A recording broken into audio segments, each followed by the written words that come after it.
नमस्कार दोस्तों, हमारा इलेक्ट्रिकल के अंदर लेसन चल रहा है एसी थ्योरी और आज हम इसका लास्ट क्लास लगा रहे हैं और इस लेसन को हम खत्म कर देंगे। आज की हमारी लास्ट क्लास में जो टॉपिक रहेगा वो है एसी के कितने प्रकार की पावर होती है और पावर फैक्टर क्या चीज होती है, जिसे हिंदी में शक्ति गुणांक बोला जाता है। तो स्टार्ट करते हैं आज की क्लास। हम सबसे पहले हम पढ़ते हैं कि types of AC power. AC जो होती है अल्टरनेटिंग करंट, प्रतिवर्ती धारा, वो उसके अंदर पावर कितने प्रकार की होती है। यदि हम डीसी की बात करें तो डीसी में क्या होता है कि जो पावर खपत होती है उसको हम वोल्टेज और धारा से गुणा करके उसका पावर का मान निकाल लेते हैं। परंतु एसी में ऐसा नहीं होता। एसी में ऐसा नहीं होता कि केवल वोल्टेज और धारा से आप पावर कैलकुलेट कर लो। हो सकता है वो स्पेसिफिक केवल एक लोड के लिए होता है, रेजिस्टिव लोड के लिए, क्योंकि अपने पढ़ चुके हैं एसी के अंदर कि एसी के अंदर 3 प्रकार के लोड हो सकते हैं। हो सकता है तीनों लोड साथ में जुड़े हो सकता है कोई 2 जुड़े हो सकता है कोई अकेला जुड़ा हो। तो जो एसी के अंदर जो पावर खपत होगी वो ऐसा नहीं है कि केवल वोल्टेज और धारा से गुणा करके आप पावर का उत्तर निकाल दो। निकल सकता है, परंतु केवल वो जब ऐसा तब होगा जब केवल रेजिस्टिव लोड लगा होगा। उसके लिए आप वोल्टेज और करंट का गुणा करके पावर कैलकुलेट कर सकते हो, आंसर सही आएगा।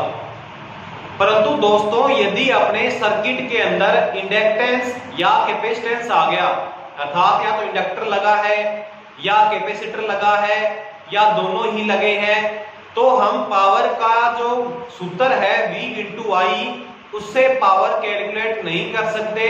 उससे जो पावर आएगी वो वास्तविक पावर नहीं होगी और हमें लगभग जो एग्जाम आता है उसमें वास्तविक पावर पूछी जाती है। तो वास्तविक पावर याद करनी हो, जो रियल पावर है, वो केवल वोल्टेज और धारा से गुणा करके एसी के अंदर नहीं निकाला जाता। उसके अंदर एक चीज का और भी गुणा करना पड़ता है, वो होता है पावर फैक्टर। आज हम पावर फैक्टर के बारे में भी पढ़ेंगे, परंतु उससे पहले पढ़ते हैं कि एसी की जो पावर है वो कितने प्रकार की होती है, कौन कौन सी होती है और कैसे कैसे उनको अपने याद करते हैं। तो सबसे पहले बात करते हैं एसी के पावर के प्रकार। एसी की पावर के प्रकार। नंबर 1 आता है आभासी शक्ति, जिसे हम इंग्लिश में अपरेंट पावर बोलते हैं। नंबर 2 होता है वास्तविक शक्ति। वास्तविक शक्ति, जिसे हम इंग्लिश में ट्रू पावर, या इसका एक नाम और भी हो सकता है एक्टिव पावर, या इसका एक नाम हम और भी दे सकते हैं रियल पावर। 3 नामों में से कोई एक नाम इंग्लिश में दिया होगा। वास्तविक शक्ति, ट्रू पावर, एक्टिव पावर या रियल पावर। एक होता है, एक शक्ति और खपत होती है एसी के अंदर, वो होती है प्रतिघाती शक्ति। प्रतिघाती शक्ति, जिसे हम बोलते हैं रिएक्टिव पावर। ये एक्टिव है, ये रिएक्टिव है। तो एसी के अंदर पावर 3 प्रकार की होती है, आभासी, अपरेंट पावर, वास्तविक ट्रू पावर और प्रतिघाती रिएक्टिव पावर। दोस्तों, इसको जो आभासी पावर है इसका, तो आभासी शक्ति का जो प्रतीक होता है वो होता है S, वास्तविक का होता है P और रिएक्टिव का होता है Q। अर्थात अपने आभासी शक्ति को S से दिखाएंगे, वास्तविक को P से और प्रतिघाती को Q से। तो तीन प्रकार की पावर होती है एसी परिपथ के अंदर। सबसे पहले आपको इन तीनों का नाम याद होना चाहिए, हिंदी में भी याद होना चाहिए और इंग्लिश में भी याद होना चाहिए इन तीनों का नाम। और अब हम पढ़ते हैं सबसे पहली पावर कि आभासी शक्ति क्या होती है। सबसे पहला जो टॉपिक पढ़ते हैं हम, आभासी शक्ति क्या होता है।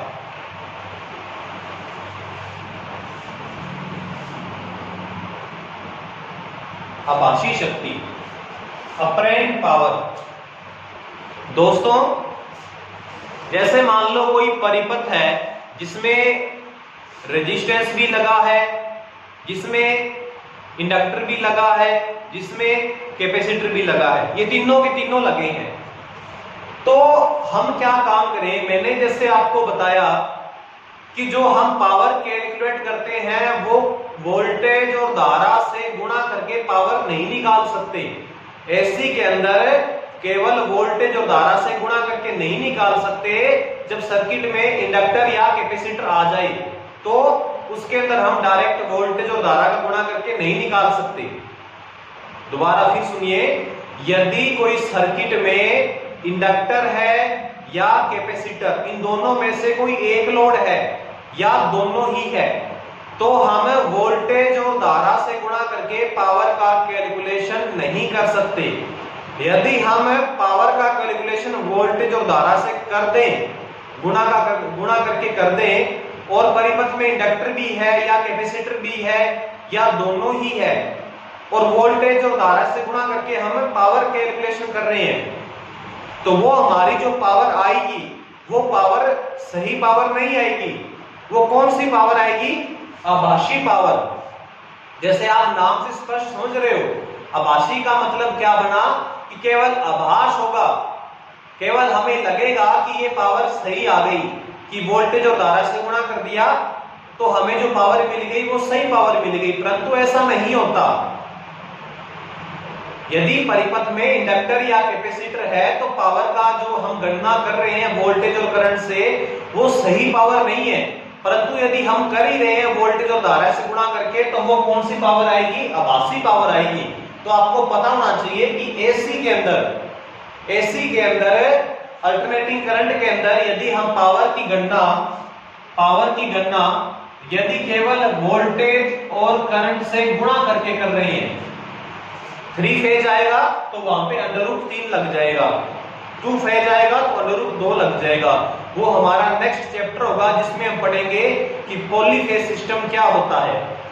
परंतु सिंगल फेज की बात करें, क्योंकि एसी में भी 2, 3, 4, 5 प्रकार के फेज होते हैं, हम सिंगल फेज की बात कर रहे हैं। और ये हम पावर का जो मान ले रहे हैं ये आरएमएस पावर है, ये वोल्टेज भी आरएमएस है, ये करंट भी आरएमएस है। अब उम्मीद करता हूं कि आपको आरएमएस का मतलब समझ में आ रहा होगा, क्योंकि एसी के अंदर हम आरएमएस के बारे में विस्तार से पढ़ चुके हैं।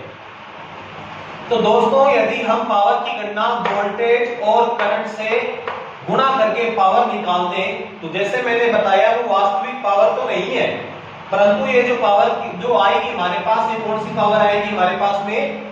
अपरेंट पावर आएगी हमारे पास में, रियल पावर नहीं आएगी। तो आपसे पूछा जाए कोई परिपथ के अंदर है जिसमें क्या है, इंडक्टर या कैपेसिटर लगा है, परंतु आपसे पूछ रहा है आभासी पावर यानी अपरेंट पावर पूछ रहा है, तो आप फिर डायरेक्ट वोल्टेज और करंट का गुणा कर दीजिए, तो फिर आपके पास अपरेंट पावर आ जाएगी। तो सबसे पहले इसका आपको फार्मूला पता होना चाहिए, वोल्टेज इनटू में करंट, ये हो गया इसका सूत्र। नंबर 2, इसका यदि हम मात्रक निकालें यानी यूनिट निकालें, तो वोल्टेज की यूनिट वोल्ट होगी और धारा की यूनिट आपको पता है एम्पियर होती है। तो आभासी शक्ति का जो मात्रक आएगा वो आएगा वोल्ट एम्पियर। आभासी शक्ति का मात्रक हमेशा ही क्या आएगा? Volt ampere. कई बार यहाँ पे ये डैश लगा होता है तो वो एक ही बात है, डॉट का निशान भी हो सकता है, डैश का निशान भी हो सकता है और कोई निशान नहीं भी हो सकता। तो वोल्ट एम्पियर किसका मात्रक है? आभासी शक्ति का।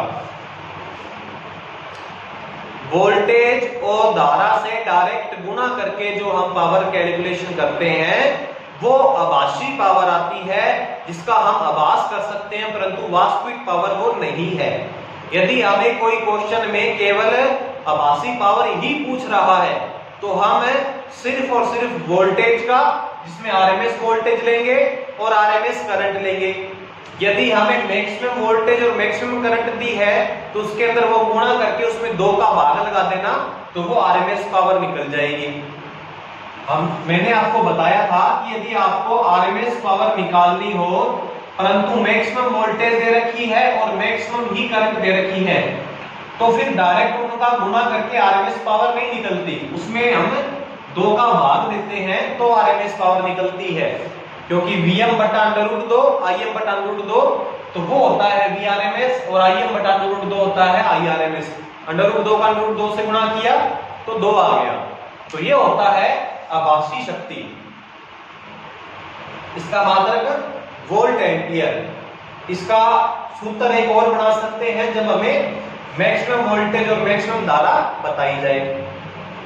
तो इसके बारे में, आभासी शक्ति के बारे में इतना है। इसके अंदर हम एक पॉइंट ये लिख सकते हैं कि जो ट्रांसफॉर्मर होता है, ट्रांसफॉर्मर या अल्टरनेटर, ट्रांसफॉर्मर या अल्टरनेटर जो होता है, इसके ऊपर ट्रांसफॉर्मर या अल्टरनेटर की जो रेटिंग होती है, अपने इसको रेटिंग बोलते हैं कि कितनी कैपेसिटी का, रेटिंग या कैपेसिटी होती है, या कैपेसिटी, कैपेसिटी सदैव VA में होती है।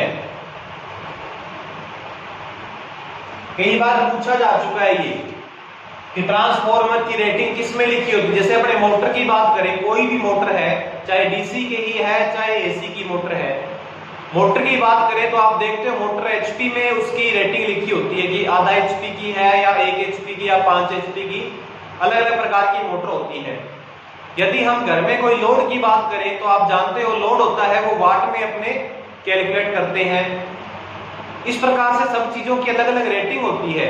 उसी प्रकार से ट्रांसफॉर्मर की रेटिंग वाट में न दी जाकर वोल्ट एम्पियर, छोटा होगा तो वोल्ट एम्पियर, थोड़ा बड़ा होगा तो किलो वोल्ट एम्पियर, उससे बड़ा होगा तो मेगा वोल्ट एम्पियर। जैसे पावर के जो ट्रांसफॉर्मर होते हैं वो मेगा वोल्ट एम्पियर में उनकी रेटिंग होती है। एक बार पूछा गया था कि पावर ट्रांसफॉर्मर की रेटिंग किस में दिखाई जाती है, तो वहां पे वोल्ट एम्पियर भी था, परंतु पावर की बात आ रही है तो पावर हमेशा मेगा के अंदर आएगा, 10 की पावर 6।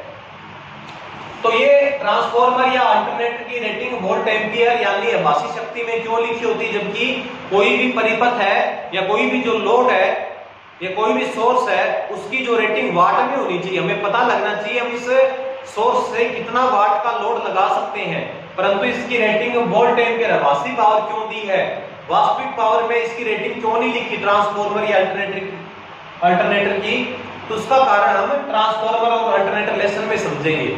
यहां थोड़ा सा बड़ा हो जाएगा। तो आभासी शक्ति के बारे में ये 4 बिंदु हैं, इनको आप नोट कर लीजिए।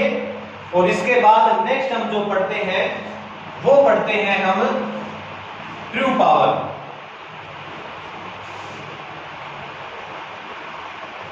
नेक्स्ट है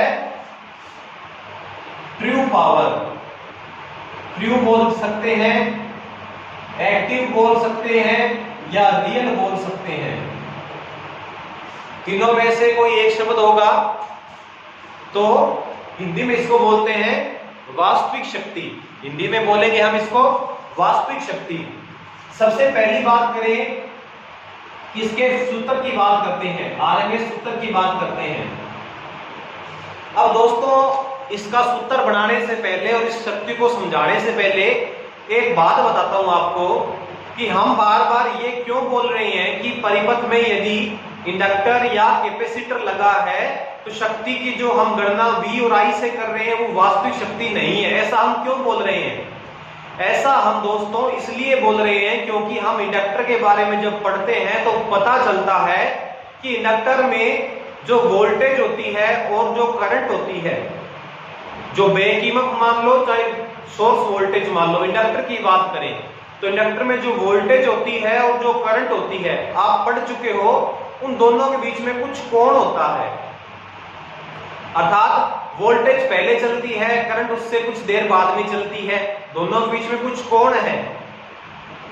और ऐसा ही कैपेसिटर में है, कैपेसिटर में भी वोल्टेज और करंट के बीच में कुछ कोण है। करंट पहले चलती है, वोल्टेज बाद में चलती है, तो उसमें भी कुछ कोण है।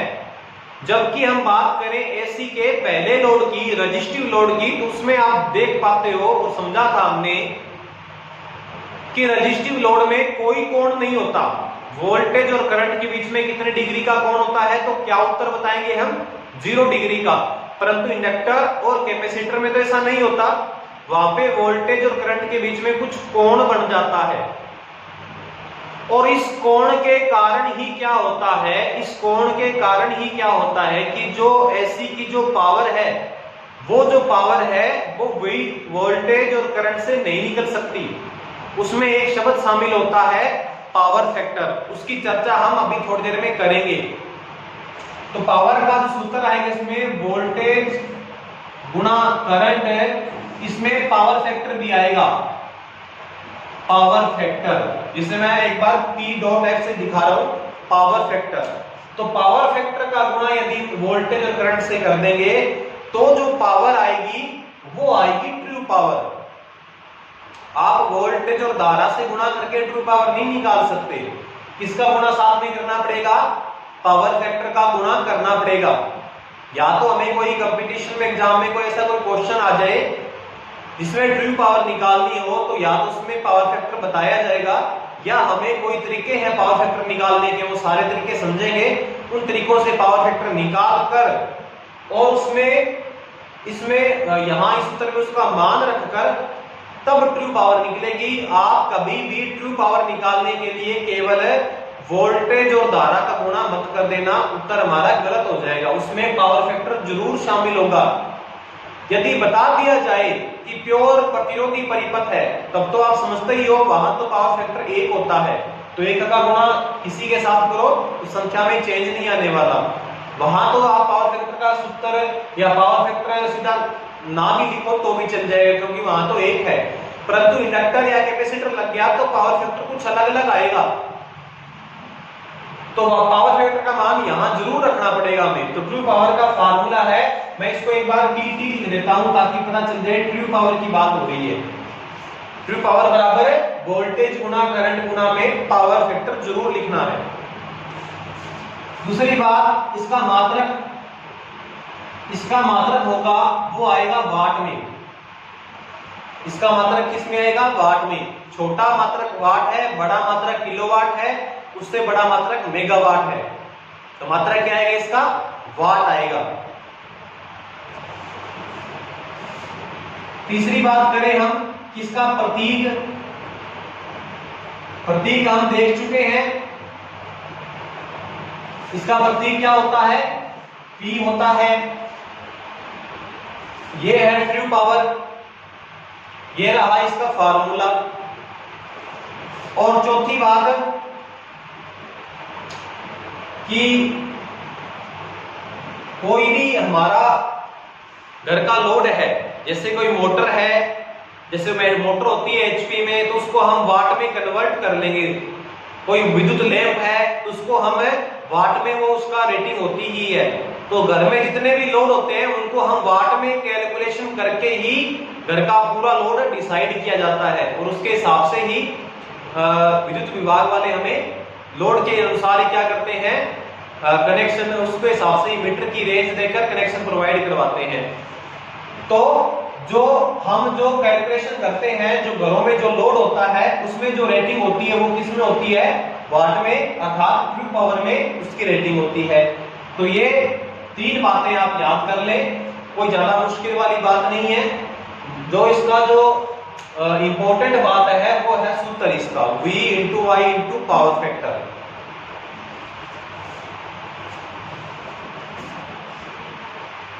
और एक बात थोड़ी सी और बता दें कि यदि हम रेजिस्टिव लोड की बात करें, केवल रेजिस्टिव लोड की बात करें, जिसमें केवल रेजिस्टेंस लगा है, उसमें जो ट्रू पावर आएगी वो किसके बराबर होगी? अपरेंट पावर के बराबर होगी। बताया मैंने आपको, यानी कि S बराबर P होगा। S है वो बताया मैंने आपको, अपरेंट पावर का प्रतीक है, और P जो है वो ट्रू पावर का प्रतीक है। तो केवल रेजिस्टिव लोड है तो वहां पे क्या होगा कि जो ट्रू पावर और जो अपरेंट पावर है दोनों का सूत्र भी एक होगा और दोनों का मान भी एक निकलेगा। परंतु बात करें इंडक्टर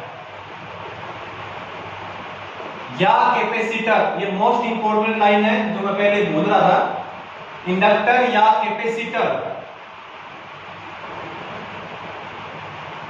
की ट्रू पावर जो हम पढ़ रहे हैं अभी, अगर आपसे पूछ लिया जाए कि इंडक्टर या कैपेसिटर की ट्रू पावर कितनी होती है, रियल पावर कितनी होती है, एक्टिव पावर कितनी होती है, तो क्या उत्तर देंगे?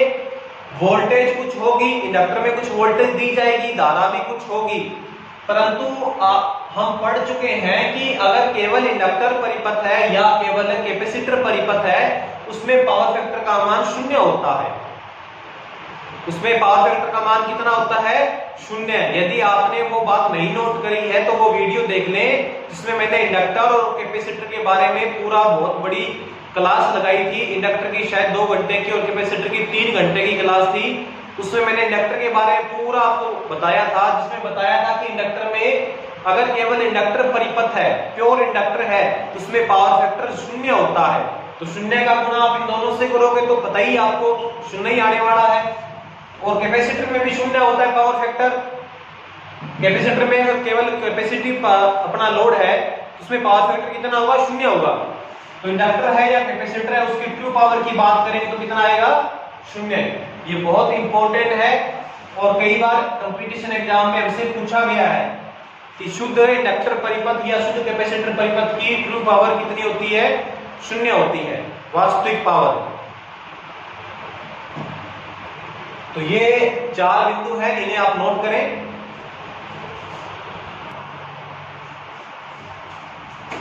नेक्स्ट हम पढ़ते हैं रिएक्टिव पावर। 3 नंबर जो पावर है,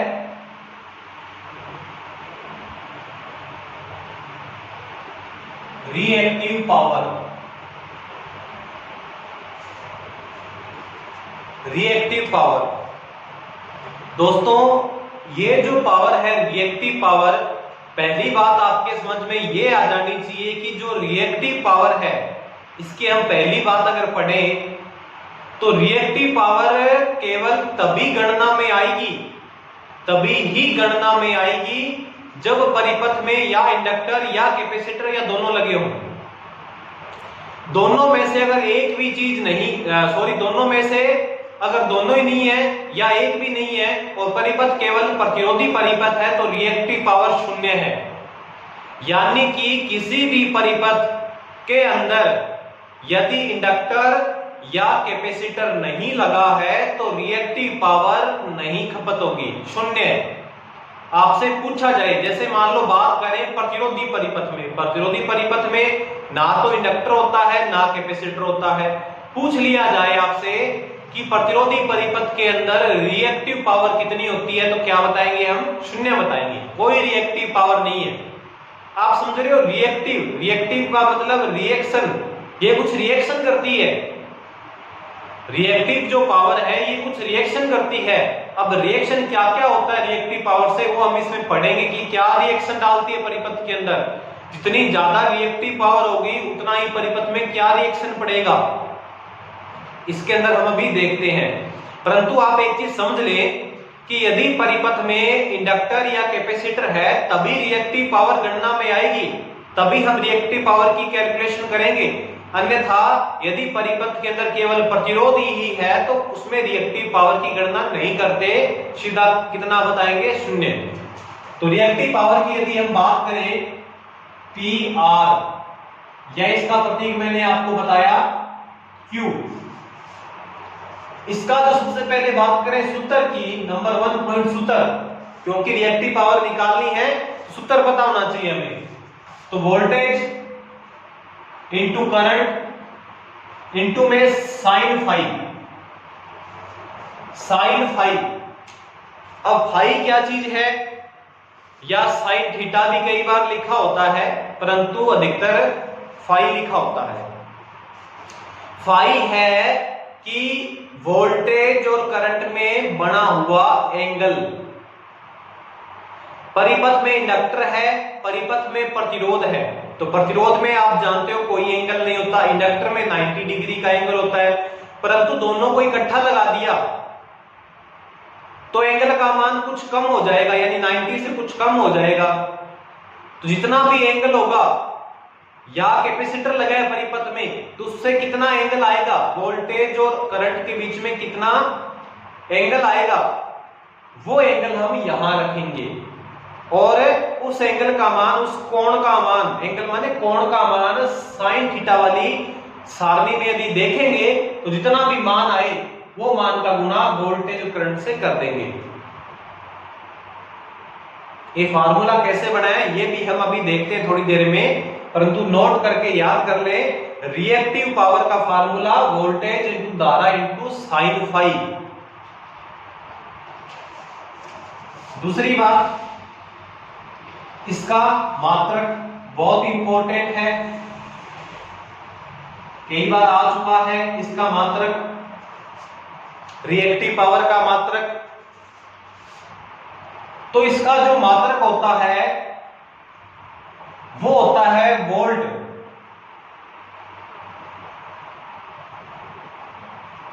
ampere. Volt ampere reactive power है, इसलिए वोल्ट एम्पियर रिएक्टिव, या इसको हम VAR से दिखा सकते हैं। VAR छोटा मात्रक होता है रिएक्टिव पावर का, VAR बड़ा मात्रक होता है kVAR किलो वोल्ट, और उससे बड़ा मेगा वोल्ट एम्पियर। तो परिपथ में ये पावर कब खपत होती है, जब परिपथ के अंदर इंडक्टर या कैपेसिटर लगा होता है, तब ये पावर खपत होती है। तीसरी बात, यदि मैं बात करता हूं केवल R में Q का मतलब रिएक्टिव पावर, केवल R का मतलब प्रतिरोधी परिपथ है, उसमें रिएक्टिव पावर कितनी होगी, तो मैंने आपको बता दिया 0 होगी। सूत्र से देखें तो वोल्ट गुणा करंट गुणा साइन फाई। आप समझते हो कि फाई का मान वोल्ट और करंट के बीच में बना एंगल कितना होता है, रेजिस्टिव में 0 होता है, साइन 0 डिग्री का मान 0, तो Q का मान कितना आ गया, 0 आ गया ना। और केवल इंडक्टर या कैपेसिटर में रिएक्टिव पावर वोल्ट गुणा करंट गुणा साइन फाई। अब आपको पता ही है कि वोल्ट और धारा के बीच में कितने डिग्री का कोण बनता है, केवल इंडक्टर और केवल कैपेसिटर में 90 डिग्री का। साइन 90 डिग्री का मान 1 होता है, सभी को पता ही होता है। तो वोल्ट गुणा करंट, सीधा वोल्ट गुणा करंट आ गया, तो रिएक्टिव पावर कितनी आ गई, वोल्ट गुणा करंट। ये फार्मूला किसका था, ये फार्मूला था अपरेंट पावर का। तो हम क्या पढ़ते हैं चौथी बात में कि केवल इंडक्टर या कैपेसिटर लोड के लिए, केवल इंडक्टर या कैपेसिटर लोड के लिए PA अपरेंट पावर व PR रिएक्टिव पावर बराबर होते हैं, क्योंकि फार्मूला बराबर हो गया ना, फार्मूला एक जैसा हो गया। तो आप ये बात नोट कर लें, एक बार आया था कंपटीशन में कि किस लोड के लिए अपरेंट पावर और रिएक्टिव पावर बराबर होंगे, तो उसमें ऑप्शन में केवल इंडक्टर लोड था। तो इस बात को नोट कर लेना। और केवल प्रतिरोधी परिपथ हो तो उसमें रिएक्टिव पावर कितनी आएगी, 0 आएगी। तो एक बात समझो, जैसे मैंने आपको बताया कि जो केवल इंडक्टर लोड होता है उसमें ट्रू पावर कितनी होती है, बिल्कुल 0 होती है। ये हम ट्रू पावर में भी देखा हमने अभी, परंतु उसमें पावर खपत कौन सी होती है, तो रिएक्टिव पावर खपत होती है। अर्थात कि जो इंडक्टर परिपथ है या जो कैपेसिटर परिपथ है उसमें जो पावर खपत होगी वो कौन सी पावर खपत होती है? रिएक्टिव पावर खपत होती है। इंडक्टर क्या काम करता है? रिएक्टिव पावर खपत करता है, और जो कैपेसिटर होता है वो रिएक्टिव पावर डिलीवर करता है, परिपथ को डिलीवर करता है रिएक्टिव पावर। आगे हम पढ़ेंगे रिएक्टिव पावर के अंदर पढ़ेंगे, पांचों पॉइंट पढ़ते हैं। ये 4 बिंदु आप नोट कर लेना।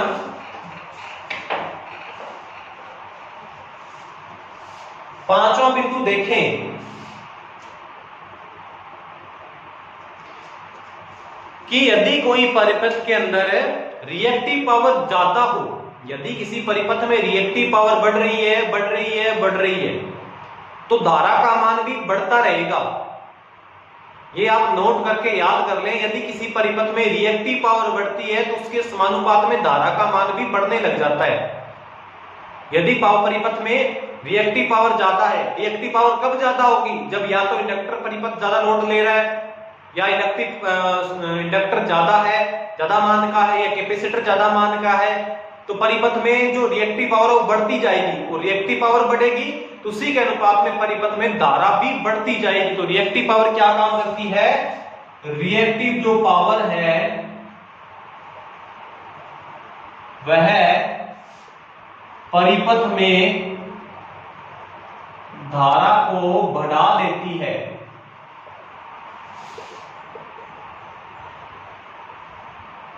धारा को बढ़ा देती है। जितना अधिक रिएक्टिव पावर होगा उतनी करंट का मान भी बढ़ता रहेगा और वोल्टेज का मान घटता रहेगा। तो ये पांचवी बात आप नोट कर लेना। इसके बाद छठी बात मैं करूं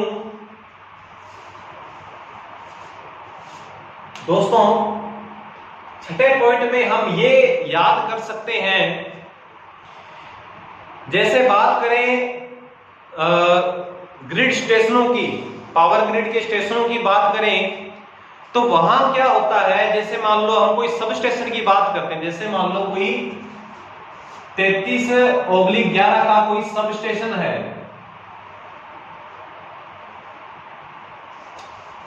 33/11 का कोई सब स्टेशन है। हमें पता है यहां से 3 वायर आती हैं R/B, और फिर एक ट्रांसफॉर्मर लगा होता है जो कि 11 kV को 400 वोल्ट में चेंज करके 3 फेज और 1 न्यूट्रल हमें आउटपुट में देता है। ऐसा ही होता है, और 1 फेज और 1 न्यूट्रल हमारे घर में आता है। तो जो हमारे घरों में जो लोड होता है, या मान लो कोई इंडस्ट्रियल एरिया है, वहां पे क्या है, बहुत सारी मोटरों से काम हो रहा है। तो बहुत सारी मोटरें हैं, मोटरों का मतलब आप समझते हो कौन सा लोड है? इंडक्टिव लोड है। मोटरों का मतलब कौन सा लोड है? उसमें इंडक्टिव लोड है। तो इंडक्टिव लोड है तो वहां पे क्या होगा? रिएक्टिव पावर ज्यादा लॉस होगी, रिएक्टिव पावर ज्यादा खपत होगी, तो लाइन में करंट का मान बढ़ जाएगा। तो उस रिएक्टिव पावर को खत्म करने के लिए इंडस्ट्रियल एरिया वाले ज्यादा कुछ नहीं करते, हालांकि उनको बताया जाता है कि आपके जो कंपनी है या जो आपका जो ये औद्योगिक जो आपका जो एरिया है इसमें मोटरें बहुत ज्यादा है, तो उसके कारण क्या रिएक्टिव पावर ज्यादा लॉस हो रही है, उसके कारण क्या हो रहा है, लाइन में करंट का मान बहुत ज्यादा बढ़ रहा है। और करंट का मान बढ़ रहा है तो हमारी तारें खराब हो रही है, ये विद्युत विभाग वाले बताते हैं, इसलिए आप रिएक्टिव पावर को कम करें। परंतु हम उन पे बंदिश नहीं लगा सकते कि आपको बिल्कुल कम ही करना है, जीरो करना है। और रिएक्टिव पावर जीरो हो भी नहीं सकती। अगर इंडक्टर आ गया सर्किट में या कैपेसिटर आ गया तो रिएक्टिव पावर शून्य हो भी नहीं सकती।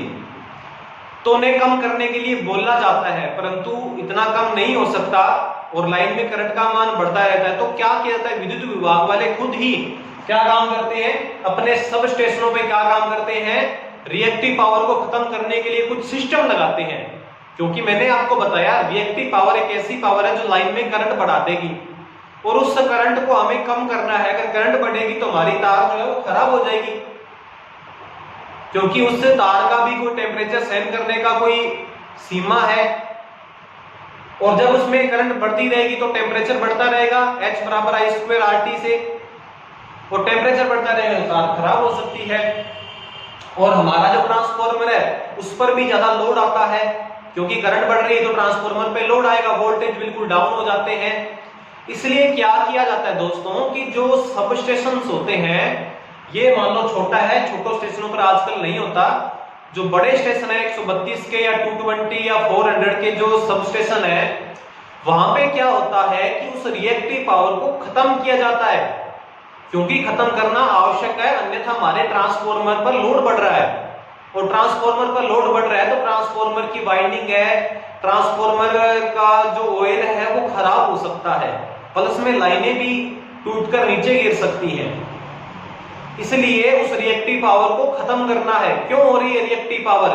वो इसलिए हो रही है क्योंकि जो इंडस्ट्रियल एरिया है या हमारे घरों में भी यदि हम देखें, आप अपने घर में देखना और कैलकुलेट करना कि घरों में जो इंडक्टिव लोड है वो ज्यादा होता है। जैसे अगर पानी वाली मोटर है, कोई पंखा है, कोई प्रकार का पंखा है, एसी भी है, उसमें भी इंडक्टिव कॉइल्स होती हैं, तो क्या होता है, कोई फ्रिज है उसमें भी एसी की मोटर लगी है, कोई अपने मिक्सर है तो उसमें भी एसी की मोटर है, तो मोटर मतलब इंडक्टिव लोड है उसमें ज्यादा, उसमें कैपेसिटर भी लगाया जाता है, परंतु अधिकतर उसमें इंडक्टर ही होता है।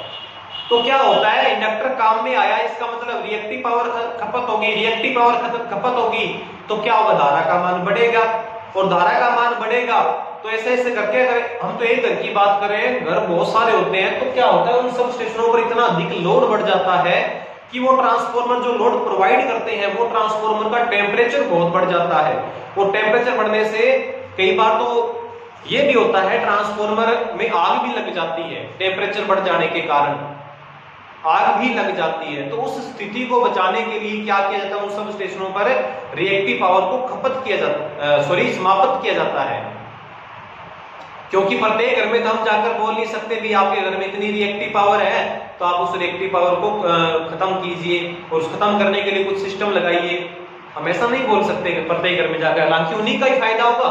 यदि अगर हम क्या करें, हमारे घर में रिएक्टिव पावर को खत्म करें तो क्या होगा, ये हमारा ही फायदा होगा, क्योंकि हमारे जो उपकरण है वो खराब नहीं होंगे।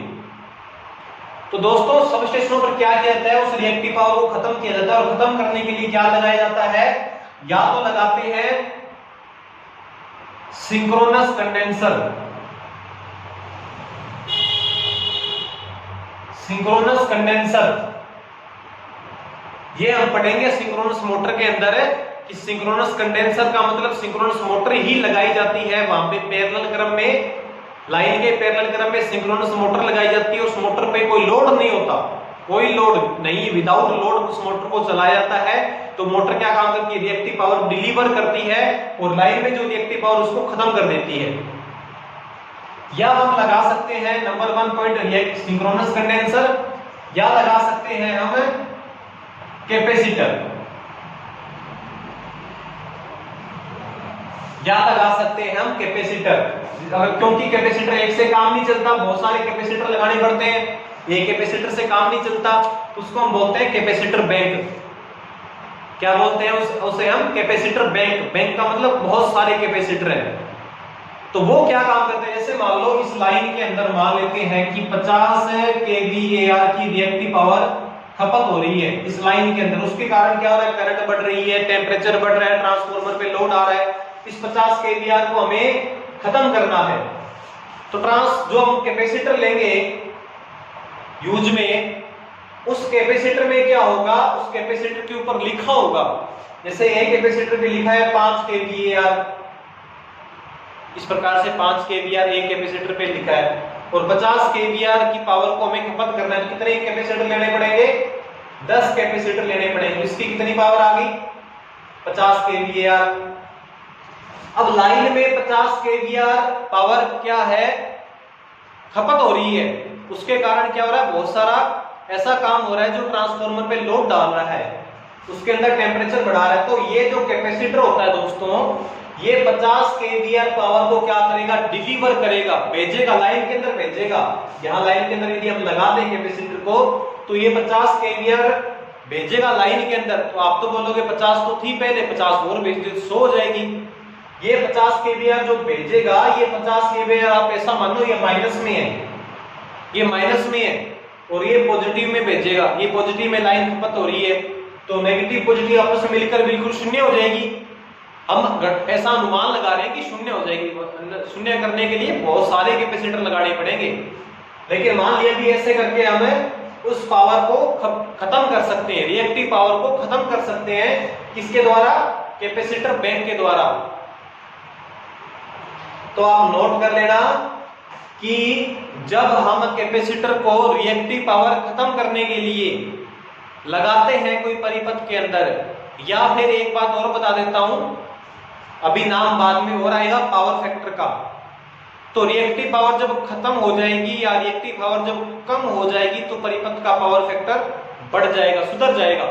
पावर फैक्टर हमेशा जो होता है वो 0 से 1 के बीच में होना चाहिए। यदि रिएक्टिव पावर परिपथ में ज्यादा खपत होती है तो पावर फैक्टर घट जाता है, और पावर फैक्टर घट रहा है इसीलिए ही तो करंट बढ़ रही है। तो ऐसा प्रश्न आया था एक बार कि कैपेसिटर को जब पावर फैक्टर बढ़ाने के लिए या रिएक्टिव पावर को खत्म करने के लिए लगाते हैं तो उसकी रेटिंग किस में लेते हैं? वैसे कैपेसिटर की रेटिंग हम जानते हैं फेरेड में, फेरेड हालांकि बड़ा मात्रक है तो माइक्रो फेरेड में या मिली फेरेड में लेते हैं, परंतु जब पावर फैक्टर बढ़ाने के लिए या रिएक्टिव पावर को खत्म करने के लिए जब कैपेसिटर को परिपथ में लगाए उसकी रेटिंग हमेशा kVAR में या फिर VAR यानी रिएक्टिव पावर जो डिलीवर करेगा उसमें हम लेते हैं। अब हमने कैपेसिटर ही क्यों लिया? क्योंकि मैं आपको बता चुका हूं कि ये जो रिएक्टिव पावर जो खपत हो रही है ये परिपथ के अंदर क्या काम हो रहा है कि इंडक्टर लगे हैं, इंडक्टिव लोड है, उसके कारण खपत हो रही है, और इंडक्टिव लोड को खत्म करना है तो हम पढ़ चुके हैं इंडक्टर को खत्म करने के लिए कैपेसिटर ही एक साधन है। इंडक्टिव लोड को खत्म करना है या इंडक्टिव प्रभाव को कम करना है तो कैपेसिटर जो होता है उस प्रभाव को कम कर सकता है। तो परिपथ में क्या लगा देंगे? कैपेसिटर लगा देंगे। किस क्रम में लगाएंगे? समांतर क्रम में लगाएंगे। प्रत्येक लाइन के समांतर में बहुत सारे कैपेसिटर लगा देंगे हम। तो वो क्या काम करेंगे? रिएक्टिव पावर डिलीवर करेंगे, रिएक्टिव पावर को कम कर देंगे और करंट को भी कम कर देंगे और पावर फैक्टर को बढ़ा देंगे। तो इस बात को भी आप नोट कर लेना कि जब रिएक्टिव पावर को खत्म करना हो तो कैपेसिटर की रेटिंग kVAR में ली जाती है।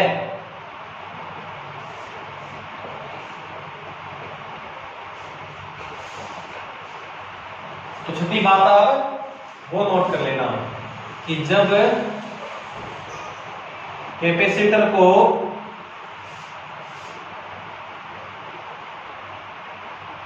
रिएक्टिव पावर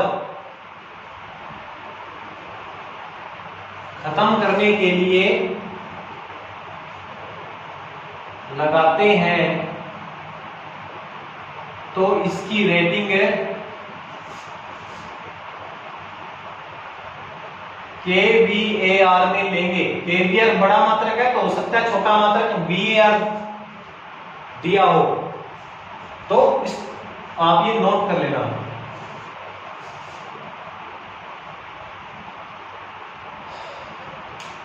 एक बात और है दोस्तों, छोटा सा एक पॉइंट है जो आप समझ लो तो अच्छी बात है। एक प्रभाव होता है फेरांटी प्रभाव, फेरांटी इफेक्ट होता है। ये थोड़ा सा आप समझ ले क्या होता है। जैसे मान लो कि ऐसा कुछ हो जाए, जैसे मान लो हमारे पास कोई बाजार में या कहीं भी 33 kV का सब स्टेशन है, 33/11 kV, अर्थात 33 kV को वहां पे 11 kV में बदला जा रहा है। जैसे मैंने आपको भी बताया,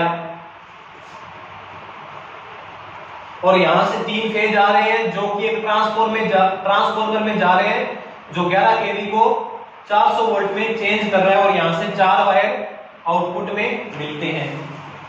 अब दोस्तों ऐसा कुछ हो गया और यहां भी 33,000 वोल्टेज कहीं से आ रहे होंगे, यहां भी 33,000 वोल्टेज कहीं से आ रहे होंगे, यहां पर भी 33,000 वोल्टेज कहीं से आ रहे होंगे। तो क्या होता है दोस्तों, यदि मान लो ऐसा कुछ हो गया कि बहुत सारी मान लो बारिश आ गई या बहुत आंधी वगैरह तूफान वगैरह आ गया, उसके कारण क्या हुआ कि प्रत्येक घर में लोड बिल्कुल ही शून्य हो गया या बहुत ही लोड कम हो गया। तो लोड कम होने से क्या हो जाएगा दोस्तों, लोड कम होने से क्या हो जाएगा, जैसे मान लो ये 33,000 जो वोल्टेज है ये भी किसी सब स्टेशन से आ रही होगी, ये मान लो कोई सेंडिंग एंड है और ये रिसीविंग एंड है, मतलब ये 33,000 जो वोल्टेज इस सब स्टेशन को मिल रही है, ये कोई ना कोई सब स्टेशन जो बड़े वाला है, बड़ा सब स्टेशन है, इससे वो 33,000 वोल्टेज इसको भेज रहा है, 33,000 इसने भेजी और 33,000 इसके पास आई, इसने उसको 11 kV में चेंज करके आगे भेजा। लेकिन ऐसा हुआ कि इस सब स्टेशन से जो जितने भी ट्रांसफॉर्मर छोटे जुड़े हैं 11/400 वाले, वो सारे के सारे बंद हो गए। क्यों बंद हो गए? क्योंकि बंद होने का मतलब ये हुआ कि उन्होंने उन ट्रांसफॉर्मर पर लगा हुआ जो लोड है, जो घरों में लोड लगा हुआ है, बिल्कुल ही कम हो गया, प्रत्येक घर में कम हो गया। तो इस मान लो सबसे से 50 ट्रांसफॉर्मर जुड़े थे। कितने जुड़े थे? 50। उन 50 में क्या हुआ, लोड बिल्कुल ही कम हो गया। तो क्या होता है दोस्तों, ऐसा कभी हो जाए कि लोड बिल्कुल ही कम हो जाए, तो उस कंडीशन में क्या होता है, सेंडिंग एंड में कितनी वोल्टेज थी? 33,000। इसने रिसीव कितनी करी? 33,000 से मान लो कम ही करता है, क्योंकि वायर क्या काम करती है, कुछ वायर भी वोल्टेज खा जाती है। तो एक्चुअल में रिसीविंग वोल्टेज हमेशा सेंडिंग वोल्टेज से कम ही होगी। जैसे मान लो कोई ए पॉइंट है, यहाँ कोई बी पॉइंट है, ए पॉइंट से हमने यदि 5 वोल्ट भेजी है, तो बी पॉइंट पे 5 वोल्ट कभी नहीं होगी, उससे थोड़ी सी कम ही होगी, सदैव ही हमेशा ऐसा ही होगा कि इस एक पॉइंट से दूसरे पॉइंट पर वोल्टेज कम होगी, क्योंकि ये सेंडिंग एंड है, ये रिसीविंग एंड है। सेंडिंग एंड से रिसीविंग एंड की वोल्टेज सेंडिंग एंड की ज्यादा होती है। क्यों ज्यादा होती है? क्योंकि बीच में जो वायर है वो कुछ वोल्टेज ड्रॉप कर लेते हैं। परंतु कभी ऐसा हो गया कि लोड बिल्कुल ही कम हो गया, तो उस कंडीशन में क्या होता है कि यहाँ 33,000 वोल्टेज सेंडिंग एंड वाला भेज रहा था, लेकिन यहाँ वोल्टेज क्या हो जाएंगे? 35,000 हो जाएंगे। मान लिया मैंने 35,000 वोल्टेज हो जाएंगे। ऐसा होता है रियल में। जब कभी भी लोड का मान कम हो जाता है, तो उस कंडीशन में क्या होता है, लोड का मान बिल्कुल कम हो जाए तो उस कंडीशन में क्या होता है कि सेंडिंग एंड से रिसीविंग एंड की वोल्टेज ज्यादा हो जाती है, वोल्टेज बढ़ जाती है। ऐसा हालांकि नहीं होना चाहिए। अब हमें पता नहीं है ना कितनी वोल्टेज हमारी बढ़ जाएगी। वोल्टेज ज्यादा होने से जो ट्रांसफॉर्मर है वो हायर फ्लक्स पे ट्रिप हो जाएंगे, बंद हो जाएंगे। अगर वो बंद नहीं हुए, रिले सेंस नहीं करी हाई वोल्टेज को, ट्रांसफॉर्मर खराब भी हो सकते हैं, जल भी सकते हैं। हाई वोल्टेज से और बहुत नुकसान है। जो अंडरग्राउंड की जो केबल है उनमें जो बीच में जो उनके बाहरी जो परत है और जो उसकी जो कोर है, उसके बीच में जो बीच में गैप होता है, उस गैप का मान वोल्टेज के अनुसार डिपेंड करता है। अगर वोल्टेज ज्यादा होगी तो उस गैप का मान कम हो जाएगा। कम होने का मतलब है उसमें वोल्टेज ज्यादा होने से उनमें गैप कम होने का मतलब ये हुआ कि जो केबल है वो खराब हो जाएगी। अंडरग्राउंड केबलें खराब हो जाती हैं अगर वोल्टेज ज्यादा हो जाए, तो अंडरग्राउंड केबलें सारी खराब हो जाएंगी, वोल्टेज ज्यादा होगी। तो ऐसा नहीं होना चाहिए। परंतु घरों में तो लोड कभी भी कम हो सकता है। आंधी तूफान आ गया, बारिश आ गई, तो घरों में सब में लोड कम हो गया। इससे 50 ट्रांसफॉर्मर जुड़े थे, सब ट्रांसफॉर्मर पे लोड कम हो गया। और लोड कम हो जाने से क्या होता है, फेरांटी इफेक्ट होता है। क्या फेरांटी इफेक्ट है कि सेंडिंग एंड से रिसीविंग एंड की वोल्टेज बढ़ जाती है। इस प्रभाव को बोलते हैं फेरांटी इफेक्ट। याद कर लेना, फेरांटी इफेक्ट क्या है कि जब कभी भी लोड का मान बहुत कम हो जाए तो उस कंडीशन में क्या होता है, सेंडिंग एंड से रिसीविंग एंड की वोल्टेज बढ़ जाती है। जबकि ऐसा रियल में नहीं होना चाहिए था, क्योंकि रिसीविंग एंड की वोल्टेज हमेशा ही कम होती है। परंतु क्या होता है, ऐसा इसलिए होता है क्योंकि जब लाइन में वोल्टेज इसलिए बढ़ जाते हैं क्योंकि जब लोड कम हो गया तो ये जो बीच में जो लाइनें हैं ये खुद क्या काम करती है, कैपेसिटेंस बनाती है बहुत ज्यादा। पहले से कैपेसिटेंस कम होता है, बाद में कैपेसिटेंस बढ़ जाता है। उस कैपेसिटेंस बढ़ने के कारण क्या होती है, वोल्टेज बढ़ जाती है। वोल्टेज क्या हो जाती है, बढ़ जाती है। तो मेरा मकसद है आपको एक बात बताना था फेरांटी इफेक्ट के प्रभाव को बताकर है। मेरा मकसद ये था कि आप ये समझ पाओ कि 33,000 से 35,000 वोल्टेज बढ़ी है। उसका कारण ये कि लाइन में कैपेसिटेंस बढ़ गया, और कैपेसिटेंस बढ़ गया, वोल्टेज बढ़ गई। तो हमें ऐसा काम तो नहीं चाहिए कि लोड कभी कम हो तो वोल्टेज बढ़ जाए, ऐसा काम तो नहीं चाहिए। तो उस चीज को खत्म करने के लिए इस सब स्टेशन पर एक कुछ प्रबंध किया जाता है, और वो प्रबंध होता है रिएक्टर द्वारा। वो प्रबंध होता है रिएक्टर द्वारा। तो मेरा मकसद एक था कि आप रिएक्टर नाम आए, और रिएक्टर नाम और रिएक्टिव पावर ये दोनों मिलते मिलते हैं, एक जैसे नाम है। एक जैसे नाम का मतलब ये हुआ कि लाइन में कैपेसिटेंस बढ़ा जिसके कारण वोल्टेज बढ़ गई। लाइन में कैपेसिटेंस बढ़ा उसके कारण वोल्टेज बढ़ गई। क्या बढ़ा? कैपेसिटेंस। और कैपेसिटेंस को खत्म करना है तो क्या यूज में लेंगे हम? इंडक्टर। इंडक्टर को खत्म करना है तो कैपेसिटर, कैपेसिटर को खत्म करना है तो इंडक्टर। तो ये जो रिएक्टर होते हैं उनमें इंडक्टर होते हैं लगे हुए, और वो इंडक्टर क्या काम करते हैं? तभी ही काम करेंगे। बहुत प्रकार के रिएक्टर है, सीरीज है, शंट है। अधिकतर शंट रिएक्टर काम में आते हैं, या सीरीज रिएक्टर भी बहुत सारे यूज में आते हैं। तो वो रिएक्टर तभी ही काम करेंगे, तभी काम करेंगे जब वोल्टेज का मान बढ़ेगा। वोल्टेज का मान बढ़ेगा अर्थात कैपेसिटेंस बढ़ा, लाइन में कैपेसिटेंस बढ़ा तो ये क्या करेंगे? अपना इंडक्टेंस बढ़ाएंगे। इंडक्टेंस बढ़ाने से क्या होगा? इस कैपेसिटेंस को खत्म करके या तो 33,000 की 33,000 रिसीविंग में देंगे या 33,000 से कम देंगे। तो इस रिएक्टर होता है, इस रिएक्टर की जो रेटिंग होती है, इसकी जो रेटिंग होती है वो फिर एचपी में नहीं होगी, या मान लो कोई हेनरी में नहीं होगी। एचपी सॉरी गलत बोला मैंने, हेनरी में नहीं होगी। वो जो रेटिंग होगी वो भी फिर किस में होगी? केवीएआर में होगी। रिएक्टर की जो रेटिंग होगी वो भी केवीएआर में होगी, अर्थात कि जो कैपेसिटर ने रिएक्टिव पावर डिलीवर करी थी तो उस डिलीवर को खत्म करने के लिए इंडक्टर जो लगाया वो कितनी पावर को खत्म कर सकता है। तो इंडक्टर खुद रिएक्टिव पावर जनरेट करता है और कैपेसिटर रिएक्टिव पावर परिपथ में डिलीवर करता है। जब कभी भी कैपेसिटर पावर और रिएक्टिव पावर डिलीवर करेगा तो वोल्टेज का मान बढ़ेगा। इस बात को आप थोड़ा नोट कर लें, फेरांटी इफेक्ट को भी नोट कर लें, ये इंपॉर्टेंट है। कभी पूछा जाए कि इस प्रकार से लोड का मान घटा तो सेंडिंग एंड से रिसीविंग एंड की वोल्टेज ज्यादा होगी, इस प्रभाव का हम क्या बोलते हैं? फेरांटी प्रभाव। इस प्रभाव को खत्म करने के लिए रिएक्टर लगाते हैं। रिएक्टर की जो रेटिंग होती है वो केवीएआर में ली जाती है। तो ये है दोस्तों रिएक्टिव पावर। अब हम एक ट्रायंगल पढ़ते हैं, एक त्रिभुज पढ़ते हैं। उस त्रिभुज से तीनों पावर को हम एक साथ लिखकर समझेंगे कि तीनों पावर क्या क्या है। वो त्रिभुज पढ़ते हैं अभी।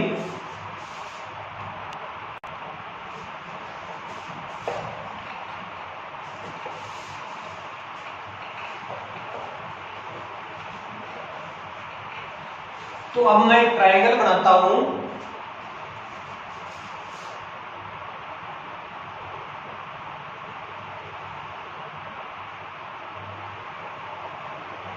ये समकोण त्रिभुज है। तो समकोण त्रिभुज मान लो ये ए बी सी है। हम एक समकोण त्रिभुज के द्वारा इन तीनों पावर को एक समकोण त्रिभुज पर दर्शा सकते हैं। कैसे दर्शा सकते हैं कि जो इसका जो आधार होगा, इस आधार पे हम ट्रू पावर को दिखाएंगे, पीपी ट्रू पावर को दिखाएंगे। ये है इसका आधार, और इसका जो लंब है इस पर हम दिखाते हैं PR reactive power, reactive power. और जो इसका जो त्रिभुज का कर्ण है इस पर हम दिखाते हैं अपरेंट पावर, आभासी शक्ति। एक बात दोस्तों आप जानते ही हो ये ऐसा त्रिभुज हमने क्यों बनाया। आप एक बात समझते हो कि कोई भी त्रिभुज के अंदर सबसे बड़ी भुजा कौन सी होती है? समकोण त्रिभुज में कर्ण होती है। तो क्या होता है कि कोई भी परिपथ हो, कोई भी परिपथ हो, उसमें कभी भी आभासी शक्ति जो होती है V × I वो कभी शून्य नहीं होगी। वो तो कभी शून्य नहीं होगी। वो इस आधार के बराबर यानी ट्रू पावर के बराबर हो सकती है, इसके बराबर हो सकती है, परंतु ये कर्ण कभी भी शून्य नहीं हो सकता। ये शून्य हो सकती है, ये भी शून्य हो सकती है, परंतु कभी भी कोई परिपथ में आभासी शक्ति शून्य नहीं होगी। इस बात को आप ध्यान में रखें। और जब ये रिएक्टिव पावर शून्य होती है, जैसे बात करें रेजिस्टिव लोड की, तो उसमें रिएक्टिव पावर शून्य होती है।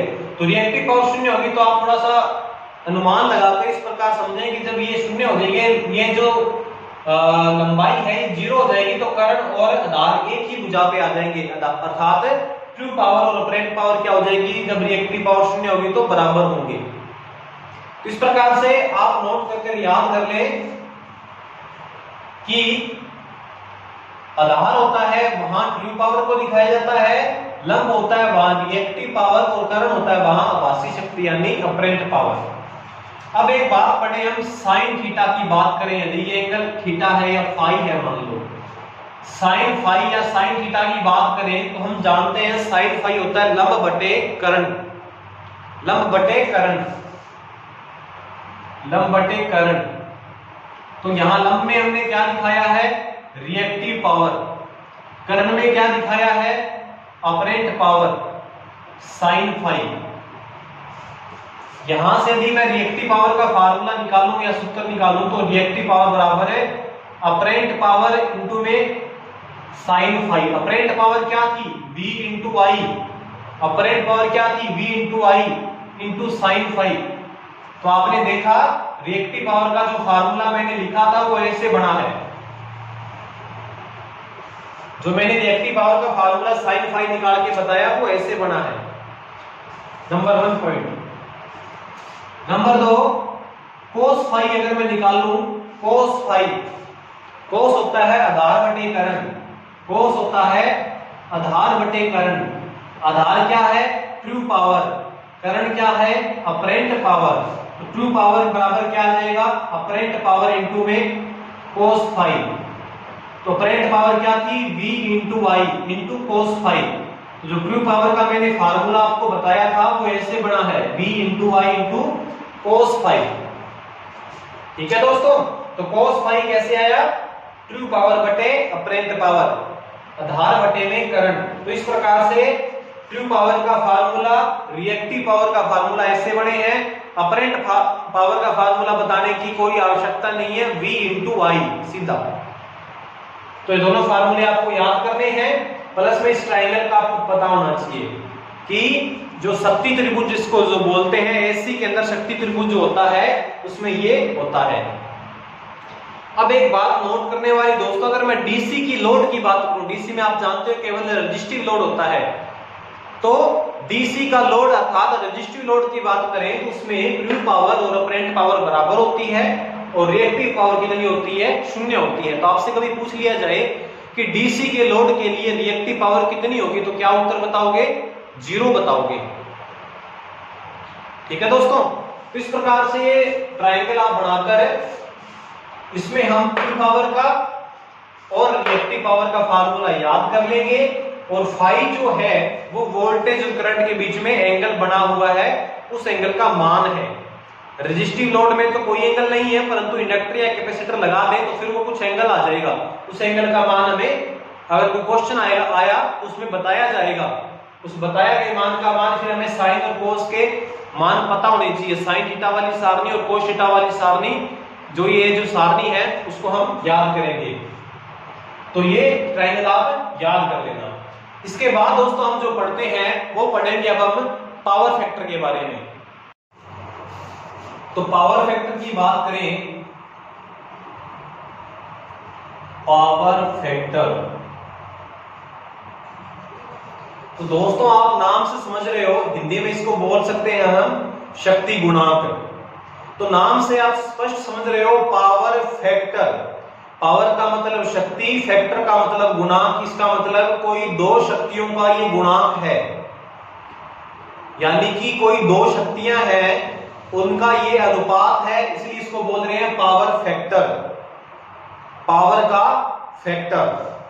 तो किस पावर का फैक्टर है ये, इसको मैं शॉर्ट रूप में लिखता हूं P डॉट F। तो पावर फैक्टर जो होता है वो होता है ट्रू पावर, या हम इसको जो बोलते हैं एक्टिव पावर बटे अपरेंट पावर। ट्रू पावर बटे अपरेंट पावर, इन दो शक्तियों का ये अनुपात होता है। दोस्तों कई बार ये कंपटीशन में प्रश्न पूछा जा चुका है कि पावर फैक्टर का क्या सूत्र होता है, या पावर फैक्टर किन दो शक्तियों का अनुपात है। तो पावर फैक्टर किन दो शक्तियों का अनुपात है, वास्तविक शक्ति बटे आभासी शक्ति। इंग्लिश में ट्रू पावर, एक्टिव पावर या रियल पावर इसको बोलते हैं, इसको बोलते हैं आभासी को अपरेंट पावर। तो ट्रू बटे अपरेंट ये होता है पावर फैक्टर, बहुत इंपॉर्टेंट सूत्र है, इसको याद कर लेना, कई बार ये एग्जाम में आ चुका है, तो इसको याद कर लेना। पावर फैक्टर बराबर किन दो पावर का अनुपात है ये, तो वास्तविक बटे आभासी। वास्तविक पावर जो रियल में खपत होती है कोई सर्किट के अंदर, आभासी जिसका केवल आभास है परंतु वो रियल नहीं है, तो वास्तव में आभास का भाग दे दे तो जो हमें मान प्राप्त होगा वो किसका मान प्राप्त होगा, पावर फैक्टर का। दोस्तों जो मैंने आपको अभी एक ट्रायंगल बनाया था, ये मैंने अभी एक ट्रायंगल बनाया था जिसमें मैंने बताया था कि ये यहाँ पे ट्रू पावर है, यहां अपरेंट पावर है और यहां रिएक्टिव पावर है, इसके बारे में मैंने बताया। और यहां बताया कोई कोण फाई है, ये शक्ति त्रिभुज हमने अभी बनाया।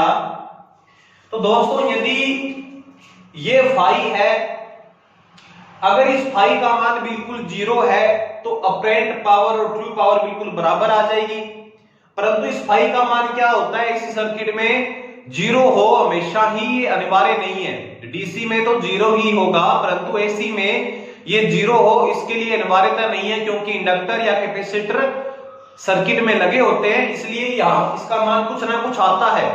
पहले तो ऐसे था कि ये ट्रू पावर है और यही इसी लाइन पर ही अपरेंट पावर थी, दोनों बराबर थी, परंतु हुआ क्या, ट्रू पावर के ऊपर ही अपरेंट पावर थी, परंतु हुआ क्या कि रियल में ऐसा हुआ कि जब हमने कोई सर्किट में इंडक्टर जोड़ दिया या कैपेसिटर जोड़ दिया या दोनों ही जोड़ दिए, तो उसके कारण क्या हुआ कि इस शक्ति के अंदर और इस शक्ति के अंदर एक एंगल बन गया, एक कोण बन गया।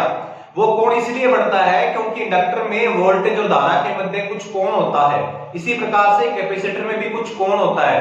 तो क्या हो जाता है कि जो अपरेंट पावर बिल्कुल इस लाइन के ऊपर थी वो थोड़ा सा इससे कुछ कोण बना लेती है, ये अपरेंट पावर अब यहां आ गई, ट्रू पावर से कुछ कोण बना लिया। तो कोण बना लिया तो अब ये दोनों पावर बराबर नहीं है, अब इन दोनों पावर को बराबर करने के लिए हमें यहाँ पे सीधी रेखा खींचनी पड़ेगी, जिस प्रकार मैंने यहाँ रेखा खींची है। अब ये जो रेखा खींची है ये भी एक पावर का ही रूप होगी, और वो पावर हमें पढ़ चुके हैं हम, कौन सी पावर होगी, रिएक्टिव पावर होगी। तो दोस्तों ये जो फाई एंगल है, ये जो कोण बना है, इसीलिए पावर फैक्टर का नाम आया है। अगर दोनों शक्तियां बराबर होती, जैसे यहाँ पे पहले बराबर थी, डीसी के लोड के लिए बराबर थी, तो वहां पे पावर फैक्टर कितना होता, ट्रू बटे अपरेंट कितना हो जाता, 1 हो जाता। परंतु अब बराबर नहीं है दोनों शक्तियां, इनमें रिएक्टिव पावर शामिल हो गई है, इसलिए शक्तियां बराबर नहीं है। इसलिए यहाँ पे क्या होगा कि सर्किट में जब कोई एंगल बन जाता है तो ट्रू पावर कुछ कम होती है, अपरेंट पावर कुछ ज्यादा होती है। कई बार तो ऐसा ही प्रश्न आ जाता है कि किसी इंडक्टिव सर्किट के अंदर जिसमें रेजिस्टेंस भी लगा है, जिसमें कैपेसिटर भी लगा है, जिसमें रेजिस्टेंस तीनों लोड है, तो उसमें सबसे अधिक शक्ति कौन सी खपत होगी, तो सबसे अधिक शक्ति कौन सी खपत होगी, अपरेंट पावर अधिकतम शक्ति खपत होगी, V इंटू आई। तो दोस्तों जो ट्रू पावर फैक्टर होता है वो होता है ट्रू पावर बटे अपरेंट पावर। ट्रू पावर का हमने अभी फार्मूला पढ़ चुके हैं, V इंटू आई इंटू कोस फाई, और अपरेंट पावर का फार्मूला हम जानते ही हैं, V इंटू आई। तो V इंटू आई से V इंटू आई कैंसिल हो गया, क्या बचा हमारे पास में, कोस फाई। तो पावर फैक्टर हमेशा क्या होता है, कोस फाई होता है। पावर फैक्टर क्या होता है, कोस फाई होता है। फाई क्या चीज है, ट्रू पावर और अपरेंट पावर के बीच में बना हुआ कोण, या हम बोल सकते हैं वोल्टेज या धारा के बीच में बना हुआ कोण। उस कोण का मान किस सारणी में देखेंगे, कोस वाली सारणी में। तो जो हमें मान प्राप्त होगा उसे हम क्या बोलेंगे, पावर फैक्टर बोलेंगे। तो पावर फैक्टर बराबर कोस फाई, इस चीज को याद कर लेना। पावर फैक्टर का मान जब भी याद करना हो तो हमें फाई का मान पता होना चाहिए, उसका मान cos थीटा वाली सारणी में रखकर हम मान निकाल लेंगे। तो दोस्तों फाई का मान 0 से लेके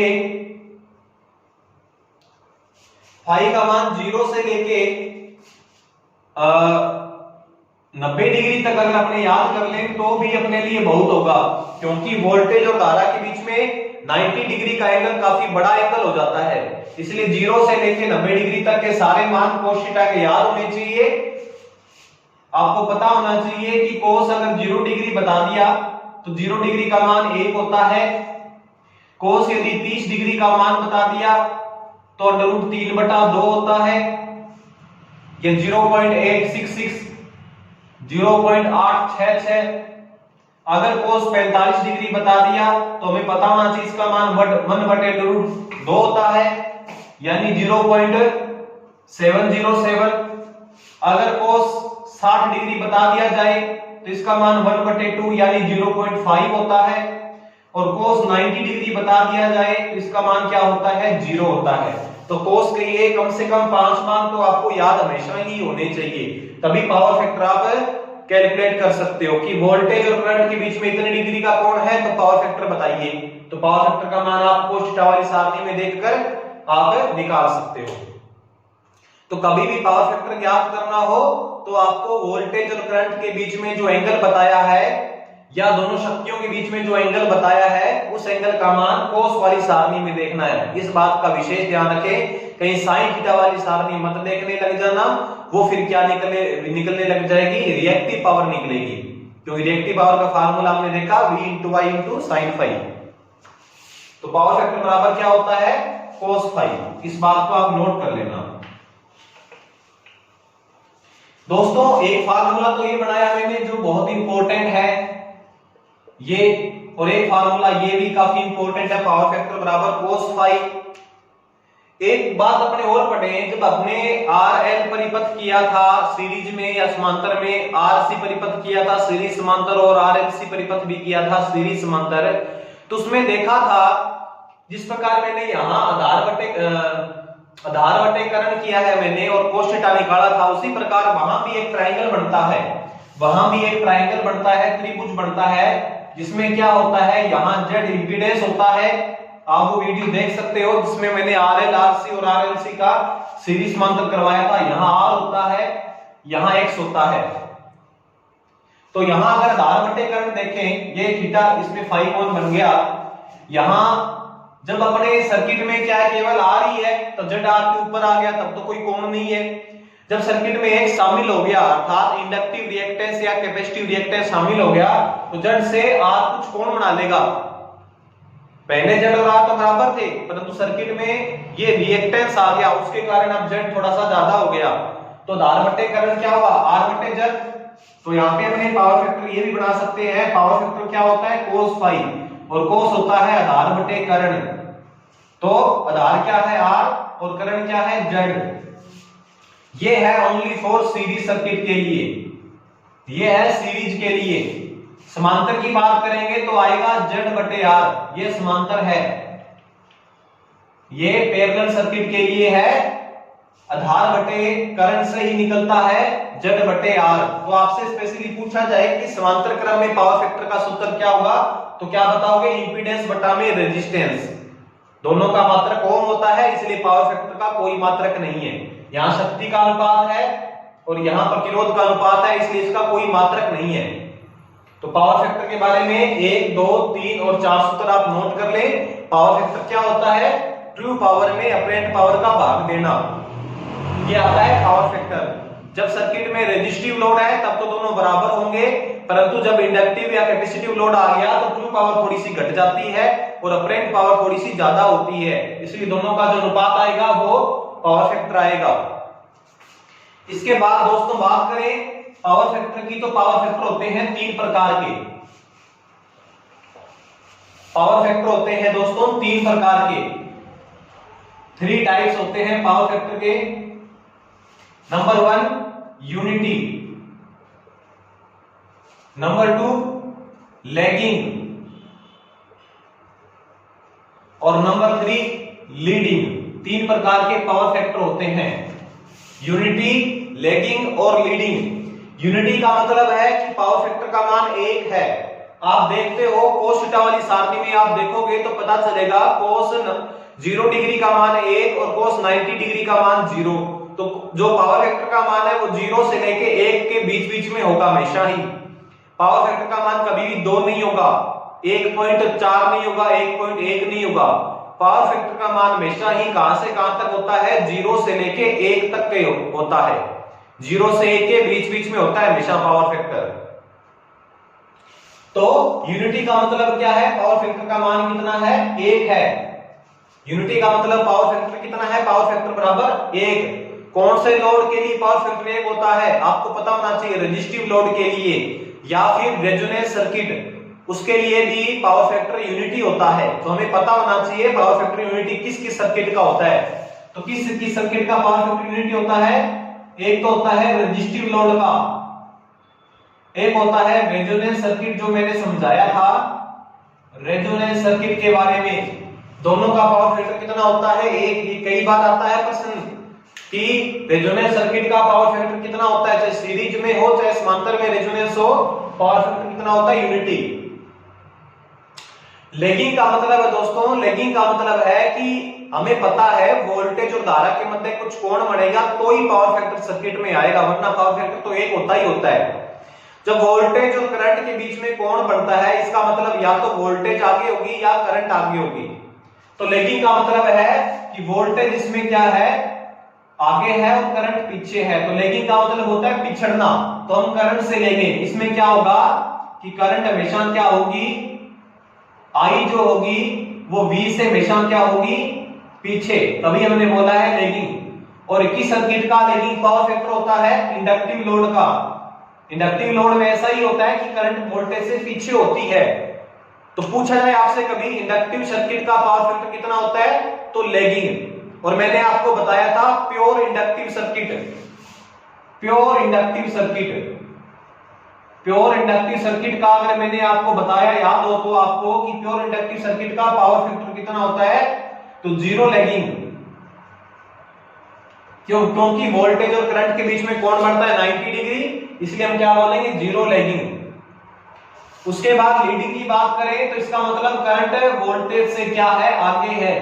तो ये कौन से लोड में ऐसा होता है, कैपेसिटिव लोड में। ऐसा कौन से लोड में होता है, कैपेसिटिव लोड, जहां कैपेसिटर लगा हो और प्योर कैपेसिटर हो, जहां प्योर कैपेसिटिव सर्किट हो, वहां पावर फैक्टर कितना होता है, 0 लीडिंग। तो आपको पता होना चाहिए प्योर कैपेसिटिव सर्किट का पावर फैक्टर कितना होता है, 0 लीडिंग। तो पावर फैक्टर के 3 प्रकार होते हैं, इनको आप नोट कर लें। किस किस सर्किट का पावर फैक्टर 1 होता है, किसका 0 लैगिंग होता है, किसका 0 लीडिंग होता है, ये हमें पता होना चाहिए। इसके बाद दोस्तों पावर फैक्टर की हम और चर्चा करें तो सर्किट में पावर फैक्टर काफी महत्व रखता है। तो सबसे पहले हम महत्व की बात करें तो पावर फैक्टर यदि घट जाए, मैंने आपको बताया इसका मान कहां से कहां तक होगा, 0 से लेके 1 तक होता है। पावर फैक्टर का मान आपसे पूछ लिया जाए कहां से कहां तक होता है, 0 से लेके 1 तक होता है। दोस्तों मैंने आपको एक क्वालिटी फैक्टर करवाया था, पीछे वाली क्लास में क्वालिटी फैक्टर करवाया था और मैंने कहा था कि क्वालिटी फैक्टर और पावर फैक्टर आपस में उल्टे हैं, व्युत्क्रम है। वो इसलिए कहा था, आज मैं उसको क्लियर करता हूं कि पावर फैक्टर क्या होता है। पावर फैक्टर आपके परिपथ में तभी शामिल होगा, तभी हम उसको मतलब कैलकुलेट करने लगेंगे जब करंट और वोल्टेज के बीच में कोण होगा। जैसे मैंने आपको पावर फैक्टर का एक फार्मूला बताया अभी कि ट्रू पावर बटे अपरेंट पावर। क्वालिटी फैक्टर का मैंने एक फार्मूला बताया था कि रिएक्टिव पावर बटे में ट्रू पावर, रिएक्टिव पावर बटे में ट्रू पावर, ये मैंने आपको फार्मूला बताया था। तो आप देखो कि यहां ट्रू पावर ऊपर है और यहां ट्रू पावर नीचे है, तो आपस में व्युत्क्रम हो गए ना, कि पावर फैक्टर का फार्मूला ऐसा है और क्वालिटी फैक्टर का फार्मूला ऐसा है। दूसरी बात, अगर अपने व्युत्क्रम की बात करें कि पावर फैक्टर और क्वालिटी फैक्टर आपस में कैसे व्युत्क्रम है, तो बात करें और समझो कि जैसे मान लिया कोई इंडक्टिव लोड है, कोई इंडक्टिव लोड है, इंडक्टिव लोड पे पावर फैक्टर हमेशा क्या होता है, कम होता है। पावर फैक्टर क्या होता है, मान लो 0.5 लैगिंग है, इंडक्टिव लोड का पावर फैक्टर कम होता है। अब यदि आप इंडक्टेंस और बढ़ाते जा रहे हो, इंडक्टिव लोड और बढ़ाते जा रहे हो, पहले 5 हेनरी की कॉइल थी, अब आपने 500 हेनरी की कॉइल कर दी, तो पावर फैक्टर और डाउन हो जाएगा, 0.1 लैगिंग हो जाएगा। तो समझ रहे दोस्तों, अगर कोई सर्किट में इंडक्टर बढ़ता जा रहा है, इंडक्टेंस बढ़ता जा रहा है, बढ़ता जा रहा है, बढ़ता जा रहा है, तो पावर फैक्टर उसके अनुसार घटता जाएगा, पावर फैक्टर घटता जाएगा, क्योंकि जो वोल्टेज और करंट के बीच में कोण है वो बढ़ता जाएगा, और वोल्टेज और करंट के बीच में कोण बढ़ता है तो आप जानते हो पावर फैक्टर जो cos फाई होता है, जैसे जैसे कोण बढ़ता है वैसे वैसे cos फाई का मान घटता जाता है, 0 डिग्री पर 1 और 90 डिग्री पर 0। दोबारा समझे दोस्तों, मैं आपको ये बताना चाह रहा हूं कि पावर फैक्टर और क्वालिटी फैक्टर दो अलग अलग चीजें हैं, ये आपस में उल्टे कैसे हैं। ये इसलिए आपस में व्युत्क्रम है क्योंकि पावर फैक्टर जो क्वालिटी फैक्टर होता है उसके बारे में अगर आपको बात बताऊं, या पावर फैक्टर के बारे में पहले चर्चा करूं, कि अगर कोई मान लिया इंडक्टर है सर्किट में और उस इंडक्टर में इंडक्टेंस का मान हम बढ़ाते जा रहे हैं, तो इंडक्टेंस का मान बढ़ाते जा रहे हैं, इसका मतलब पावर फैक्टर उसका डाउन होता रहेगा।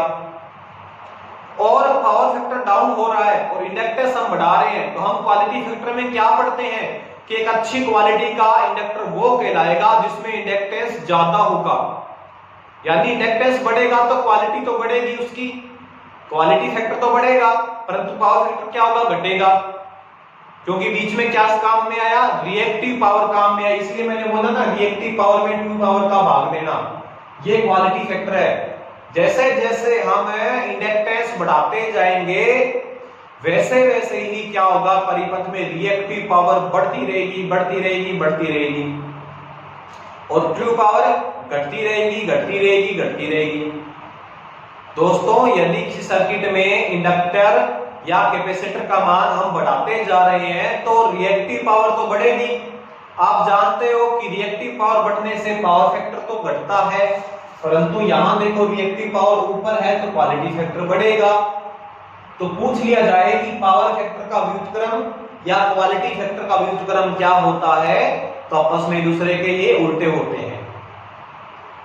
दोनों के फार्मूले मैंने बता दिए हैं, ये अलग से टॉपिक था जो क्वालिटी फैक्टर में हमने चर्चा करी थी इस चीज की, तो आप इसको नोट कर लेना। दोबारा फिर रिपीट कर देता हूं कि जैसे जैसे सर्किट के अंदर इंडक्टेंस या कैपेसिटेंस बढ़ता जाएगा वैसे वैसे उस सर्किट का पावर फैक्टर घटता जाएगा। कैपेसिटेंस भी बढ़ाते रहे हैं तो पावर फैक्टर एक लिमिट तक तो बढ़ेगा, उसके बाद फिर वो भी घटना स्टार्ट हो जाएगा।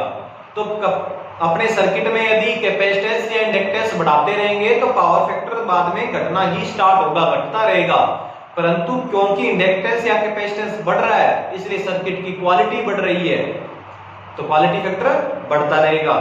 तो इस बात को आप विशेष ध्यान दें। उसके बाद यदि एक बात पढ़े कि यदि पावर फैक्टर कम होने के दुष्प्रभाव,